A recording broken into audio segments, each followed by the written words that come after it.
Good morning students. तो बेटा अब हम एक नया टॉपिक स्टार्ट करने वाले हैं, that is transportation. So firstly, transport means to carry a thing from one place to another place, things from one place to another. तो ये तो सिर्फ मीनिंग होता है कि एक जगह से दूसरी जगह चीज़ों को ले जाना, उसको हम ट्रांसपोर्ट बोलते हैं। लेकिन ह्यूमन बॉडी में जो ट्रांसपोर्ट होता है वो होता है बेसिकली ब्लड का। तो ब्लड एक जगह से दूसरी जगह कैसे कैरी हो जाता है, मतलब जो न्यूट्रिएंट्स होते हैं हमारे ब्लड के अंदर वो एक जगह से दूसरी जगह कैसे कैरी होते हैं, वो होता है हमारे सर्कुलेटरी सिस्टम के अंदर। और सर्कुलेटरी सिस्टम के लिए अंदर आता है हमारा mainly heart. It acts as a circulatory system in our body. Means heart जो होता है वो हमारे बॉडी के अंदर ब्लड को सर्कुलेट करने का काम करता है, इसलिए हम इसको सर्कुलेटरी ऑर्गन या सर्कुलेटरी सिस्टम बोलते हैं। ठीक है, तो सिस्टम आप लोगों को पता है वो चीज़ होती है जिसके अंदर ऑर्गन्स इंक्लूडेड होते हैं, वो कंबाइन करके बनाते हैं एक पूरा सिस्टम। ठीक है, तो हमारे इसके अंदर जो ऑर्गन है वो इंक्लूडेड है हार्ट। ठीक है, और जो सर्कुलेशन हो रहा है वो हार्ट के थ्रू हो रहा है। तो हार्ट के अंदर कैसे हमारा ब्लड एक organ through the whole body it is transported, कैसे हमारी पूरी बॉडी में ब्लड ट्रांसपोर्ट हो रहा है एक सिंपल से छोटे से ऑर्गन के थ्रू।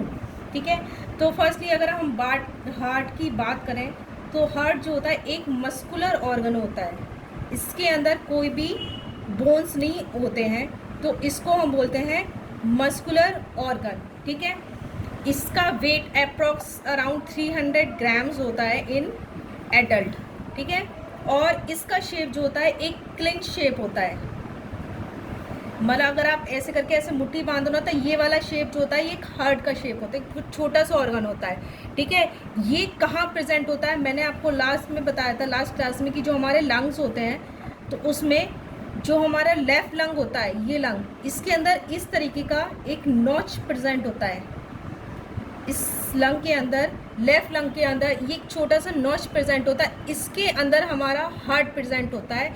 इस नॉच को बोलते हैं हम कार्डियक नॉच, क्योंकि इसके अंदर हमारा हार्ट प्रेजेंट है, तो इस ऑर्गन को हम कार्डियोवैस्कुलर ऑर्गन भी बोलते हैं। ठीक है, हार्ट को हम क्या बोलते हैं, कार्डियोवैस्कुलर ऑर्गन। और हमारा हार्ट प्रेजेंट होता है लेफ्ट लंग के नीचे की तरफ, उस नॉच को बोलते हैं हम कार्डियक नॉच। ठीक है, अब हम लोग मेनली बात करेंगे कि हमारा जो ब्लड है oxygenated and deoxygenated blood, how they are carried to the heart and from heart to other organs of our body. ठीक है, तो फर्स्टली जो हमारी चीज़ ट्रांसपोर्टेड होती है वो क्या होती है, ब्लड। ब्लड के जो मेन कंटेंट्स होते हैं वो होते हैं plasma, RBC, WBC and platelets. Plasma की अगर हम बात करें तो प्लाज्मा जो होता है एक लिक्विड फ्लूइड होता है हमारे ब्लड के अंदर, जिसके अंदर 90% ऑफ वाटर होता है, जेली लाइक मटेरियल फ्लूइड होता है, जिसके अंदर ये सारी जो चीज़ें हैं ये इंक्लूडेड होती हैं। प्लाज्मा के अंदर आरबीसी होती है, डब्ल्यूबीसी होती है और प्लेटिलेट्स होती हैं। तो आरबीसी जो होते हैं रेड ब्लड कॉर्पसेस, ये इनके अंदर हीमोग्लोबिन होता है, रेड ब्लड सेल्स। डब्ल्यूबीसी जो होते हैं वो हमारे डिफेंस सिस्टम की तरह एक्ट करते हैं। ये क्या करते हैं, जो भी जर्म्स या बैक्टीरियाज होते हैं उनको किल करने का काम करते हैं डब्ल्यूबीसी। ठीक है, अब जो हमारा ऑर्गन है हार्ट, उसके पास ब्लड कैसे कैरी हो रहा है और उसके थ्रू ब्लड कैसे बाहर जा रहा है। तो जो कैपिलरीज जो हम बोलते हैं ट्यूब लाइक स्ट्रक्चर्स जो इंक्लूडेड हैं, they are artery, vein and capillary. ये तीन चीज़ें जो ब्लड के पास हार्ट के पास ब्लड लेके जाती हैं और हार्ट से ब्लड कैरी करती हैं। तो वेन जो होती हैं वो हार्ट के पास डीऑक्सीजनेटेड ब्लड लेकर जाती हैं। डीऑक्सीजनेटेड ब्लड वो होता है जो इम्प्योर ब्लड होता है, जिसके अंदर मैक्सिमम अमाउंट ऑफ CO2 होती है। जिस ब्लड के पास मैक्सिमम अमाउंट ऑफ CO2 होती है वो ब्लड होता है हमारा डीऑक्सीजनेटेड ब्लड, जो हार्ट के पास कौन लेके जाता है, वेन कैरी करती है। ठीक है, नेक्स्ट है आर्टरी। आर्टरी कैरी करती है ऑक्सीजनेटेड ब्लड। इस वाले आर्टरी के पास होता है maximum amount of oxygen. Deoxygenated blood के पास था मैक्सिमम अमाउंट, तो डीऑक्सीजनेटेड ब्लड के पास क्या होता है, मैक्सिमम अमाउंट ऑफ CO2 होता है, और ऑक्सीजनेटेड ब्लड के पास मैक्सिमम अमाउंट ऑफ ऑक्सीजन होता है। कैपिलरीज वो होती हैं जो आर्टरीज और वेन्स को कनेक्ट करती हैं। कैपिलरी क्या होती हैं, आपने देखा होगा इस तरीके के एक ट्यूब यहाँ से होता है, इस तरीके का स्ट्रक्चर होता है, इसमें बहुत सारे ट्यूबुलर स्ट्रक्चर होते हैं ये। तो ये होती है हमारी कैपिलरी जो आर्टरी और वेन को कनेक्ट करती है। अच्छा, जो हमारा हार्ट है उसको बोलते हैं हम पंपिंग ऑर्गन। अगर हम लोग ये बोलते हैं कि हार्ट में हमारा ब्लड प्यूरिफाई हो रहा है, दिस इज़ रॉन्ग। हमारे हार्ट में ब्लड प्यूरिफाई नहीं होता, ब्लड हमारा प्यूरिफाई होता है लंग्स में। ब्लड हमारा लंग्स में प्यूरिफाई होता है। पंपिंग ऑर्गन होता है हमारा हार्ट, जो कि प्योर ब्लड को पूरी बॉडी में ट्रांसफ़र करता है। ठीक है, तो हमारा जो हार्ट होता है इस तरीके के हमारे हार्ट का स्ट्रक्चर होता है। ठीक है, और इसके ऊपर एक कवरिंग होती है, उस कवरिंग को बोलते हैं हम pericardium. Covering of the heart is pericardium. ठीक है, अब हमारा हार्ट जो होता है वो 4 चैम्बर्स में डिवाइडेड होता है। इस तरीके के 4 चैम्बर्स में डिवाइडेड होता है हमारा हार्ट। ये जो मस्कुलर चीज़ है, ये जो इसको सेपरेट कर रही है into 4 chambers, this is septum. This thin muscular line separating the heart into 4 chambers is septum. ठीक है, अब ये हमारे पास 4 चैम्बर्स हो चुके हैं हार्ट के। तो फर्स्टली ये वाला चैम्बर, जो ऊपर के 2 चैम्बर्स होते हैं उनको बोलते हैं हम एट्रियम या फिर ऑरिकल। ऊपर के दोनों चैम्बर्स होते हैं ऑरिकल, और नीचे के दोनों चैम्बर्स होते हैं हमारे वेंट्रिकल। नीचे के दोनों चैम्बर्स होते हैं वेंट्रिकल। ठीक है, ये वाला चैम्बर जो होता है ये होता है राइट एट्रियम, ये लेफ्ट एट्रियम या ऑरिकल, ये लेफ्ट राइट वेंट्रिकल, और दिस इज लेफ्ट वेंट्रिकल। ठीक है, अब यहाँ से क्या होता है कि ये दोनों ऑर्गन्स जो हैं, जो एट्रियम है ऊपर के दोनों, ये ब्लड को लेने का काम करते हैं, और जो वेंट्रिकल होते हैं वो ब्लड को थ्रू आउट करने का काम करते हैं। तो फर्स्टली हमारा ब्लड जो आता है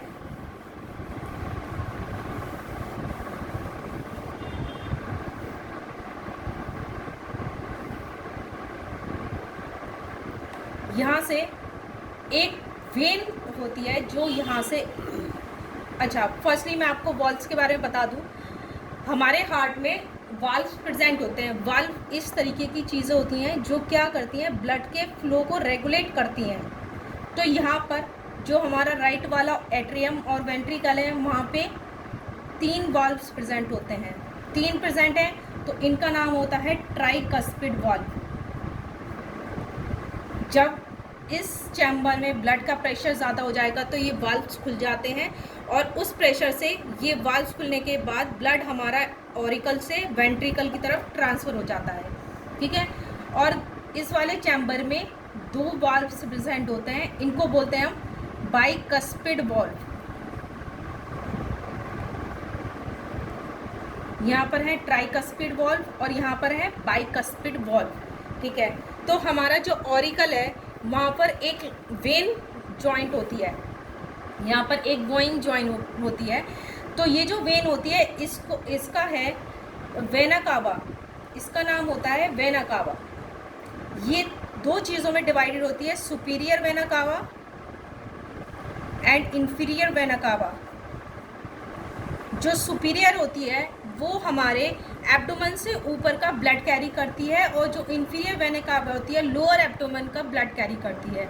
ठीक है, तो ये जो वेना कावा है ये वेन होती है हमारी, जो ऑक्सीजनेटेड ब्लड कैरी करके कहाँ ला रही है, हमारे राइट ऑरिकल के अंदर। ठीक है, इस वेन ने ब्लड डी, इसके पास है डीऑक्सीजनेटेड ब्लड। ये ब्लड राइट ऑरिकल से, यहाँ प्रेशर ब्लड का ज़्यादा हो गया तो ये वाल्व खुलने के बाद ब्लड हमारा कहाँ आया, राइट वेंट्रिकल में। अब यहाँ से क्या होता है, यहाँ से एक आर्टरी जुड़ी हुई होती है, यहाँ से एक आर्टरी जुड़ी हुई है, वो जुड़ी हुई होती है हमारे कहाँ, लंग्स में। ये आर्टरी जा रही है हमारे लंग्स में। दो ये जो ट्यूब लाइक स्ट्रक्चर है ये हमारे लंग्स के कनेक्टेड है, तो इसका नाम देते हैं हम पल्मोनरी आर्टरी, इसको बोलते हैं हम पल्मोनरी आर्टरी। अब आप ये बोलोगे कि मैम यहाँ तो आपने बताया था कि यहाँ पर डीऑक्सीजनेटेड ब्लड वेन कैरी करती है, वेन कैरी करती है, लेकिन ये जो वेन यहाँ पे कनेक्टेड है ये पल्मोनरी आर्टरी है। तो आपसे कभी क्वेश्चन पूछा जाए कि कौन सी आर्टरी है जो डीऑक्सीजनेटेड ब्लड कैरी करती है, तो आपको लिखना पड़ेगा that is pulmonary artery which is connected to the lungs. ठीक है, अब यहाँ पल्मोनरी आर्टरी जो है डीऑक्सीजनेटेड ब्लड लेकर के लंग्स के पास आई। अब लंग्स के पास रेस्पिरेशन प्रोसेस के थ्रू क्या आता है, ऑक्सीजन। अब जो डीऑक्सीजनेटेड ब्लड है उसके पास मैक्सिमम अमाउंट ऑफ CO2 होता है। CO2 कहाँ जाएगा, थ्रू द डिफ्यूजन प्रोसेस, वो कहाँ जाएगा, एल्वियोलिस के थ्रू लंग्स से पास आउट होके हमारे नोस्ट्रिल्स से बाहर निकल जाएगा, और O2 कहाँ जाएगा, ब्लड में कैरी हो जाएगा। उसके बाद अब लंग्स के पास जो हमारा ब्लड है उसकी में से CO2 निकल गया है और O2 उस ब्लड के पास आ गया है। आर्टरी ने क्या करा, इस पल्मोनरी आर्टरी ने, इसने CO2 लंग्स को दिया और लंग्स से O2 लेकर के इस वेन के थ्रू ये ब्लड कहाँ जा रहा है, हमारा लेफ्ट ऑरिकल के अंदर। Pulmonary that is carrying oxygenated blood from the lungs to the heart is pulmonary vein. ये दोनों आपको रिमेंबर करने रखेंगे कि पल्मोनरी आर्टरी का क्या फंक्शन होता है, पल्मोनरी वेन का क्या फंक्शन होता है, क्योंकि वेन जो होती है डीऑक्सीजनेटेड ब्लड कैरी करती हैं एक्सेप्ट पल्मोनरी वेन। ठीक है, तो अब यहाँ से हमारा क्या है, oxygen riched blood is carrying from the lungs to the left auricle. हमारे लेफ्ट ऑरिकल में हमारा ऑक्सीजनेटेड ब्लड आ चुका है। अब इसके बाद यहाँ पर प्रेशर बढ़ने के बाद ये ब्लड हमारा फ्लो कर कहाँ जाता है, लेफ्ट वेंट्रिकल के अंदर। अब जब लेफ्ट वेंट्रिकल के अंदर प्रेशर बढ़ता है तो ये blood through aorta which is largest artery, ये लार्जेस्ट आर्टरी होती है एओर्टा, जिससे ब्लड हमारे कहाँ, पूरी बॉडी के अंदर फ्लो हो जाता है। एक चीज़ और, ये जो हमारा लेफ्ट वेंट्रिकल होता है इसकी जो वॉल होती है ये थिक होती है, ये जो वॉल होती है ये वाली, ये वॉल लेफ्ट वेंट्रिकल की ये थिक होती है कंपैरेटिवली टू द 3 चैम्बर्स। ये इसलिए थिक होती है क्योंकि मैक्सिमम प्रेशर से ब्लड यहाँ से फ्लो आउट होता है थ्रू एओर्टा। तो जब ये प्रेशर इस वेंट्रिकल पे लग रहा है, इसकी वॉल पे लग रहा है, तो यहाँ पर 2 टर्म्स आते हैं। फर्स्ट इज सिस्टोल या सिस्टोलिक मूवमेंट, और सेकेंड होता है डायस्टोलिक मूवमेंट। अब मैंने आपको बताया कि जो हमारे हार्ट का ये वाला चैम्बर होता है नीचे वाला, इसकी वॉल जो ये वॉल होती है ये थिक होती है, जब क्योंकि यहाँ से जो ब्लड होता है वो पंप होता है इनटू द होल बॉडी। तो क्या होता है, जैसे कोई चीज़ है उसको हमने कॉन्ट्रैक्ट किया, ठीक है, कॉन्ट्रैक्ट जब उसको करते हैं तो उस मूवमेंट को यहाँ पर टर्म दिया गया है सिस्टोलिक मूवमेंट। अब जब कॉन्ट्रैक्शन होने के बाद वो प्रेशर रिलीज होता है, ठीक है, तो वो मैक्सिमम प्रेशर जो रिलीज होता है उसको टर्म दिया हुआ है डायस्टोलिक मूवमेंट। तो जो हम बीपी नापते हैं, अपना जो बीपी नापा जाता है that is 120/80 mm of Hg, वो होता है हमारा सिस्टोलिक एंड डायस्टोलिक मूवमेंट। जो contraction and relaxation of heart muscles होती हैं वो होता है हमारा बीपी, जो होता है सिस्टोलिक मूवमेंट और डायस्टोलिक मूवमेंट। तो ये आपका हार्ट का जो सर्कुलेशन है वो मैंने आपको कंप्लीट करवा दिया है। अब मैं आपको बताऊंगी transportation in plants. Now we will study translocation in plants. अभी हमने पढ़ा था ट्रांसपोर्टेशन जो होता है ह्यूमंस में ब्लड का कैसे होता है, अब हम प्लांट्स में पढ़ेंगे। प्लांट्स में ब्लड का कोई ट्रांसपोर्टेशन नहीं होता, तो प्लांट्स में क्या होता है कि जो भी फूड सिंथेसाइज हुआ है हमारे ग्रीन पार्ट्स के अंदर जो भी फूड सिंथेसाइज हुआ है, अब वो उस ग्रीन पार्ट से नॉन ग्रीन पार्ट्स तक कैसे जाता है, वो होता है ट्रांसलोकेशन। ये पढ़ेंगे हम प्लांट्स में कि जो फूड सिंथेसाइज हुआ है ग्रीन पार्ट्स में वो नॉन ग्रीन पार्ट्स तक कैसे ट्रांसलोकेट होता है, एक पार्ट से दूसरे पार्ट तक कैसे लोकेट हो रहा है। ठीक है, तो फूड हमारा सपोज सिंथेसाइज हुआ है किसी लीफ के अंदर, ठीक है, क्योंकि क्लोरोफिल लीफ के अंदर ही है, तो यहाँ पे जो फूड सिंथेसाइज हुआ है वो नीडेड होगा हर एक पार्ट को अपनी ग्रोथ के लिए। तो यहाँ से लीफ से वो डिसलोकेट होके यहाँ इस तरीके से कैसे दूसरे पार्ट्स तक पहुँचता है। अब यहाँ पर जो दो चीज़ें आती हैं कि ट्रांसलोकेशन के लिए कौन सी दो चीज़ें इंपॉर्टेंट है, वो होती हैं फर्स्टली जाइलम और सेकंड होती है फ्लोएम। ठीक है, तो जाइलम का जो मेनली फंक्शन होता है, जाइलम जो होता है वो ट्रांसपोर्ट करता है हमारा वाटर, और फ्लोएम का फंक्शन है फूड और मिनरल्स का ट्रांसलोकेशन। जाइलम का मेनली फंक्शन हुआ वाटर ट्रांसलोकेशन का। तो वाटर जो ट्रांसफ़र होता है, जो प्लांट की रूट्स होती हैं उनमें जो रूट हेयर्स प्रेजेंट होते हैं उनके थ्रू वाटर जो है वो ट्रांसलोकेट होता है रूट्स के through to the all parts of the plant. तो जो मूवमेंट हुआ वो यूनिडायरेक्शनल हुआ। जो मूवमेंट है वो सिर्फ यूनिडायरेक्शनल, मतलब सिर्फ एक डायरेक्शन में वाटर का फ्लो होगा, लेकिन जो फूड का और मिनरल का ट्रांसपोर्ट होगा वो लीफ से किसी भी डायरेक्शन में हो सकता है, इनटू एनी डायरेक्शन। तो जो वाटर का ट्रांसपोर्ट हुआ वो कैसे हुआ, यूनिडायरेक्शनल, और जो फ्लोएम के थ्रू फूड एंड मिनरल्स का ट्रांसपोर्ट हुआ वो मल्टी डायरेक्शनल हुआ। ठीक है, तो सपोज जो जाइलम और फ्लोएम होते हैं ये दो ट्यूब लाइक स्ट्रक्चर्स होते हैं जो पैरेलल रन करते हैं, एक दूसरे के पैरेलल रन करते हैं। सपोज ये जाइलम है और ये फ्लोएम है, और इससे अटैच्ड कोई हमारा green part of the plant है। ठीक है, तो ये पार्ट मैंने आपको बताया, ये है जाइलम और ये है फ्लोएम। ये दोनों ट्यूब लाइक स्ट्रक्चर होते हैं, जैसे कहीं पाइप लाइक स्ट्रक्चर है ना, तो ये दो ट्यूब लाइक स्ट्रक्चर्स हैं जो पैरेलल रन कर रहे हैं। अब क्या हुआ, रूट प्रेशर के थ्रू हमारा वाटर जाइलम के थ्रू रूट से स्टेम की तरफ जा रहा है। वाटर का कंसंट्रेशन, अब मूवमेंट जो होता है पार्टिकल्स या किसी का भी चीज़ का from high concentration to low concentration, ये सिंपल सा प्रोसेस होता है हमारा डिफ्यूजन का।